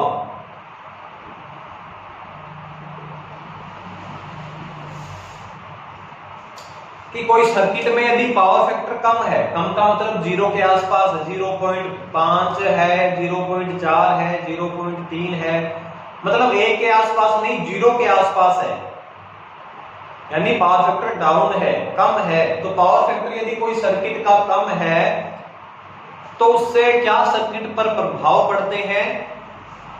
तो देखो दोस्तों, सबसे पहला तो दुष्प्रभाव ये पड़ता है कि यदि पावर फैक्टर कम है तो जो परिपथ है हमारा,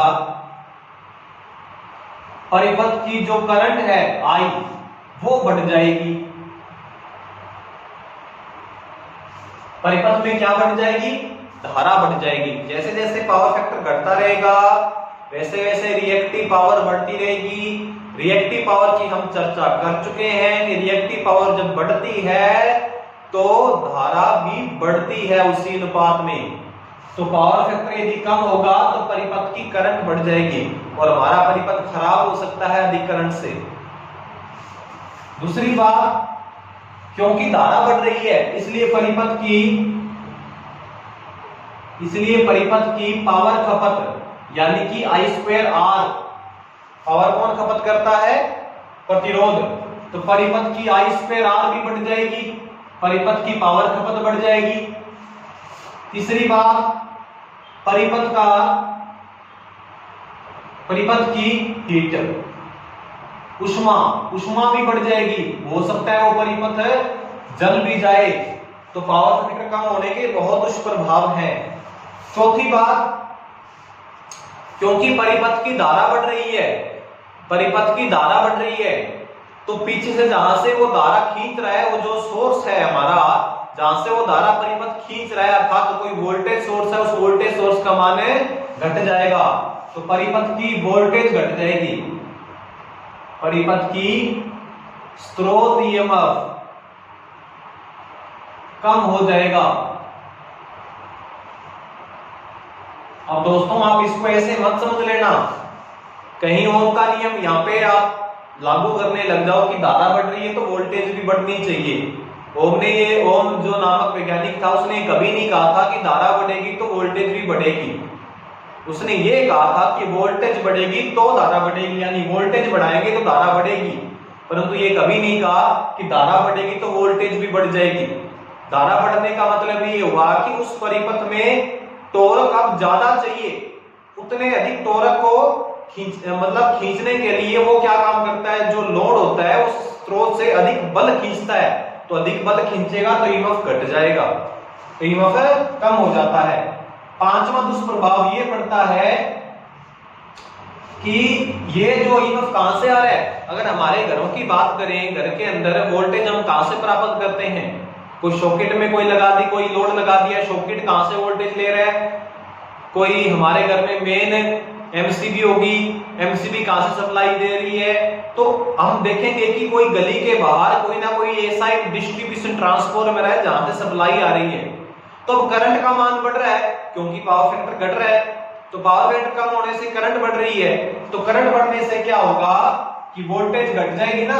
अगर सभी घरों में ऐसा होने लग गया कि पावर फैक्टर घट रहे हैं तो वोल्टेज बिल्कुल कम होने लग जाएगी। तो जो ट्रांसफार्मर होता है, और ट्रांसफार्मर आगे कहीं बहुत अगर विस्तार से पढ़ेंगे तो वो भी कहीं अल्टरनेटर से सप्लाई ले रहे होते हैं, तो ट्रांसफार्मर या अल्टरनेटर का वोल्टेज रेगुलेशन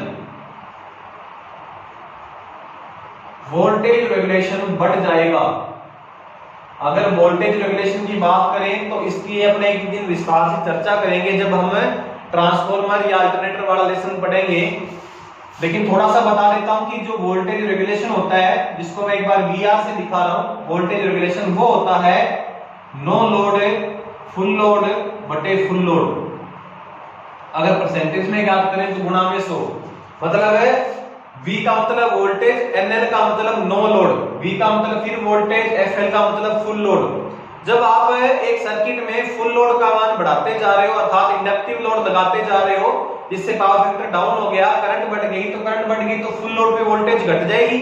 पहले यहां मान लो नो लोड, जब ट्रांसफार्मर पे कोई लोड नहीं था तो माना 100 वोल्ट थी, और यहां की मान लो फुल लोड पे थी मान लो 90 वोल्ट। लेकिन अब क्या हुआ कि आपने इंडक्टर लगा दिए सारे, पावर फैक्टर डाउन हो गया, पावर फैक्टर डाउन होने से वोल्टेज घट गई, तो यहां मान लो वोल्टेज आ गई। पहले तो अंतर आ रहा था इनमें 10 का, 10 माइनस 100 माइनस 90 बराबर 10।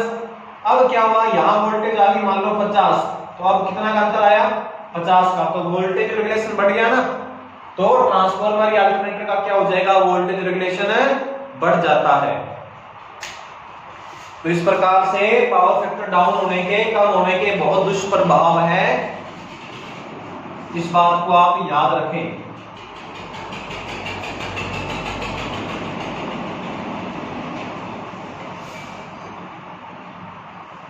तो दोस्तों पावर फैक्टर कभी कोई सर्किट का यदि कम है तो ये 5 या 1-2 प्रभाव और भी कोई पड़े तो पावर फैक्टर के डाउन होने के काफी प्रभाव पड़ जाते हैं।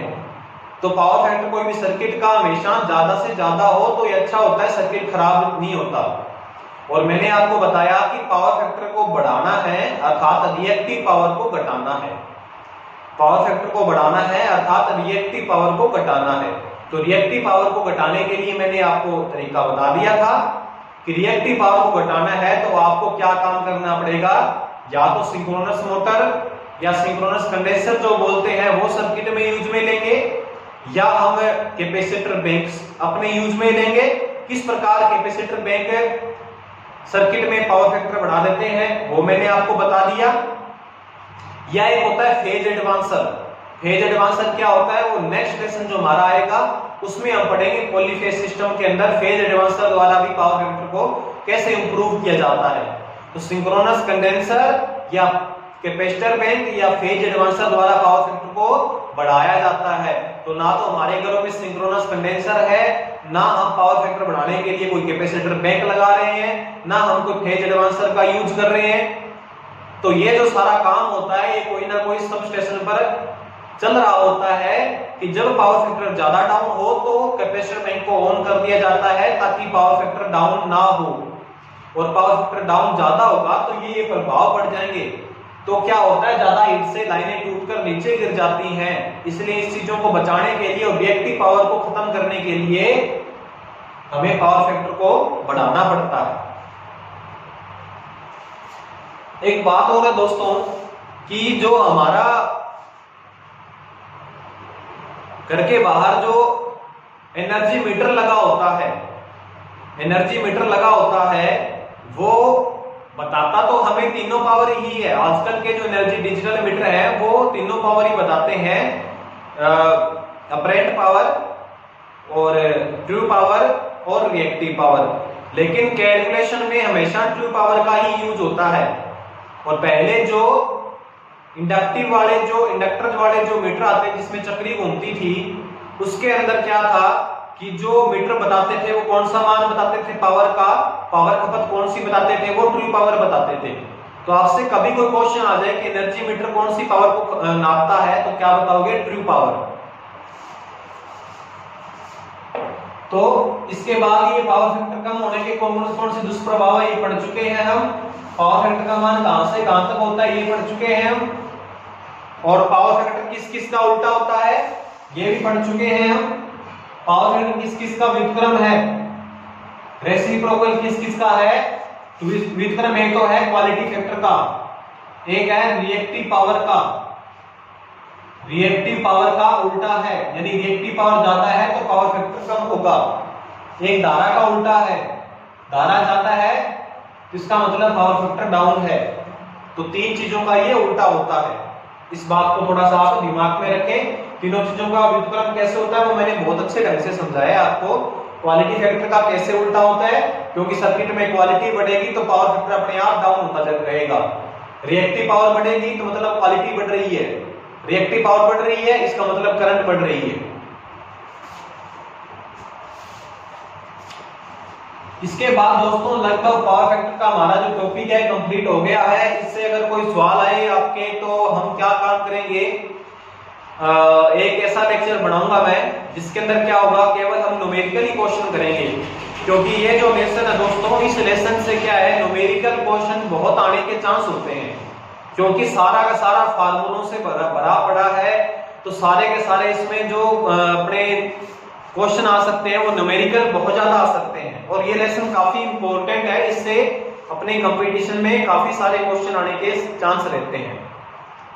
तो न्यूमेरिकल की एक क्लास लगाएंगे अलग से जिसमें सारे के सारे हम न्यूमेरिकली क्वेश्चन करेंगे, और उसमें पावर फैक्टर के भी काफी सारे क्वेश्चन करेंगे, क्योंकि पावर फैक्टर से रिलेटेड भी कोई क्वेश्चन आपके आने के चांस है। इंपॉर्टेंट टॉपिक है पावर फैक्टर। जब हम कोई भी इलेक्ट्रिकल डिपार्टमेंट में काम करने जाते हैं, चाहे वो दिल्ली मेट्रो का डिपार्टमेंट हो, चाहे कोई मेट्रो का डिपार्टमेंट है, चाहे कोई इलेक्ट्रिकल डिपार्टमेंट है अर्थात कोई बिजली विभाग का डिपार्टमेंट है, चाहे कोई रेलवे का डिपार्टमेंट है जहां आईटी वालों के लिए जॉब अपॉर्चुनिटीज होती है, और जहां हम अगर काम करें तो हमें पता चलेगा कि पावर फैक्टर की कितनी वैल्यू रखी जाती है, कि पावर फैक्टर को डाउन नहीं होने दिया जाता। पावर फैक्टर डाउन होने से क्या क्या दुष्प्रभाव पड़ते हैं मैंने आपको बताया। इसलिए क्या होता है, जहां बहुत सारे क्या है इंडस्ट्रियल एरिया, जहां मोटरों से बहुत अधिक काम होता है, वहां क्या होता है पावर फैक्टर डाउन ही डाउन होगा, पक्की है डाउन होगा। तो पावर फैक्टर डाउन होने से क्या होता है कि जो ट्रू पावर है, आप देखते हो पावर फैक्टर डाउन होने से क्या होता है, ट्रू पावर घट जाती है। जितना अधिक पावर फैक्टर बढ़ेगा उतना अधिक ट्रू पावर घट जाएगी। तो मीटर कौन सा बताता है, एनर्जी मीटर, ट्रू पावर। तो क्या होता है, जहां बहुत सारी कंपनियां हैं, जहां इलेक्ट्रिकल मोटरों से काम होता है, वहां पावर फैक्टर डाउन होना ही होना है। तो पावर फैक्टर डाउन होगा तो वहां क्या होगा, ट्रू पावर घट जाएगी। तो एनर्जी मीटर जो बाहर लगे होते हैं वो एनर्जी कम दिखाते हैं। इसलिए क्या काम किया जाता है, उन कंपनियों के ऊपर क्या होता है, उन कंपनियों से कुछ एक्स्ट्रा चार्ज लिया जाता है, क्योंकि उनका पावर फैक्टर डाउन है। तो क्या होता है, फिर उनसे कंपनियों से एक्स्ट्रा चार्ज लिया जाता है, और एक यूनिट के जो हम नॉर्मली 8, 9 या 10 रुपए तक देते हैं, वो 20-20 रुपए तक या 15-15, 20-20 रुपए तक भी वो एक यूनिट के देते हैं, क्योंकि उनका पावर फैक्टर बहुत डाउन है।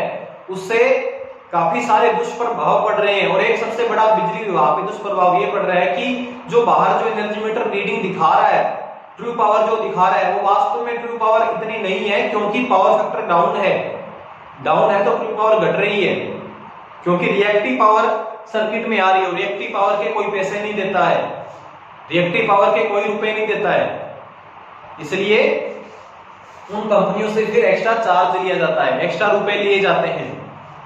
तो पावर फैक्टर के बारे में मैंने आपको काफी बता दिया। इसके बाद एक फार्मूला था जो मैं भूल रहा था, लेकिन अब नहीं भूलूंगा क्योंकि वो याद आया कि हमने एक ट्रायंगल बनाया जिसमें मैंने ये बताया, ये आपकी अपरेंट पावर है, ये ट्रू पावर है और ये रिएक्टिव पावर है। तो दोस्तों इसमें हमने साइन फाई, कोस फाई और टेन फाई का भी फार्मूला निकाल सकते हैं। टेन फाई क्या होता है, लंब बटे में आकार, पी आर बटे में पीटी। कई बार टेन फाई बता दे आपको तो रिएक्टिव पावर में ट्रू पावर का भाग लगा के भी आप टेन फाई निकाल सकते हो। दोस्तों एक बात होती है कि इससे हम एक फार्मूला ये निकाल सकते हैं। कौन सा फार्मूला निकाल सकते हैं, इसको मैं लिख देता हूं जिस प्रकार मैंने निकाल बताया, इसको मैं एस लिख देता हूं, इसको मैं पी लिख देता हूं, इसको मैं क्यू लिख देता हूं, जो मैंने आपको बता दिया है, अभी बता दिया था। तो एक फार्मूला बना सकते हैं कि करंट का स्क्वायर यानी एस का स्क्वायर बराबर है आधार का स्क्वायर प्लस लंब का स्क्वायर, यानी ये कौन सी पावर है, आभासी पावर। तो अपरेंट पावर का स्क्वायर बराबर ट्रू पावर का स्क्वायर प्लस रिएक्टिव पावर का स्क्वायर। दोस्तों ये इंपॉर्टेंट फार्मूला एक और बन गया है, जब आपको कोई एंगल ना बताया जाए, जब आपको कोई फाई एंगल नहीं बताया और आपसे दो पावर बताकर एक पावर पूछ ली जाए, कोई एंगल नहीं बताया, अगर एंगल बता दिया जाए तब तो आप साइन फाई या कोस फाई से कोई भी पावर निकाल सकते हो, साइन फाई या कोस फाई से कोई भी पावर निकाल सकते हो यदि आपको एक एंगल बता दी और एक पावर बता दी।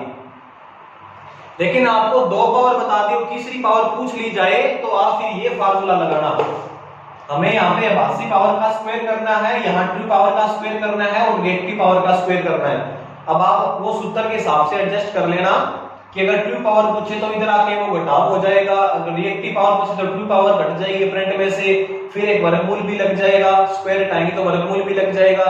वो चीजें हम पढ़ चुके होते हैं 7वीं 8वीं क्लास से भी, इसको आगे कैसे हल किया जाता है ये पाइथागोरस प्रमेय बहुत पहले ही हम पढ़ चुके होते हैं और इसके न्यूमेरिकल भी बहुत सारे कर लेते हैं हम।